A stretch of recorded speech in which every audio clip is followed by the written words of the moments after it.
Damn, Boba Lib victimhood is on another level. And when I say Boba Lib, what I'm talking about is East Asian American leftists who have virtually nothing in common with the Asians of the Orient. Check out this video to see what I'm talking about. Hey guys, I'm a great white, and I don't know if it's just me, but they put all Asians in one corner, and it's all white people. Asian. Okay, this table just left. Okay, new party just came. But look.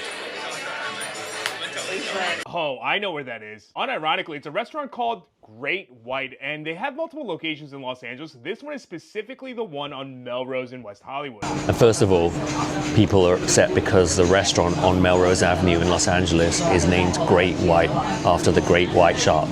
But the question is, are these customers, these Oriental customers, being seated separately? Or is it just coincidence? Even if so, is that a problem? And where exactly is it these customers are being seated? Well, as it happens, it's along the front of the restaurant, closest to the street. And these are generally the most desirable tables in any restaurant because you're basically an advert to passers-by. So restaurants generally choose carefully who they seat in these tables. And it's a sign of privilege because it shows that the restaurant is trying to attract more customers like you.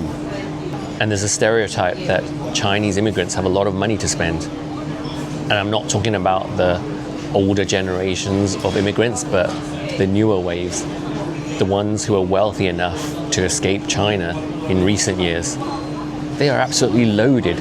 So the fact that these customers are getting the best tables in the house is a signal of their privilege. And it's just ironic that they choose to see it as a sign of their victimhood instead. All good restaurants have seating policies. And pretty much all restaurants fill those window tables first to look busy. But it also is a fact that they tend to put more attractive customers in the more visible spots, and ugly, scruffy customers are hidden away in the darker recesses or by the toilets. And when this post went viral, a whole load of commenters who claimed to be former staff at Great White were acting as whistleblowers and exposing the discriminatory policies practiced by management. And I don't know if these claims are true or false because nobody verified the identity of these people claiming to be former staff. But what they did say was that they were told to limit the numbers of Black and Latino customers, especially the ones who looked more ghetto, and they were told to inform customers that the restaurant was fully booked if they encountered people who looked too poor to eat there. But unfortunately, it's a sad fact that high-end venues do practice discriminatory door policies. They do want to control who enters their establishment, and they try to maintain a certain type of customer profile. In international cities like London, there have always been venues known for being the place where the beautiful people go, full of actors and models and wealthy socialites.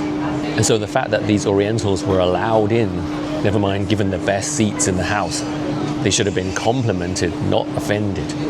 But ironically, their complaining seems to have opened up a whole can of worms about practices that potentially were discriminatory against other people in the restaurant.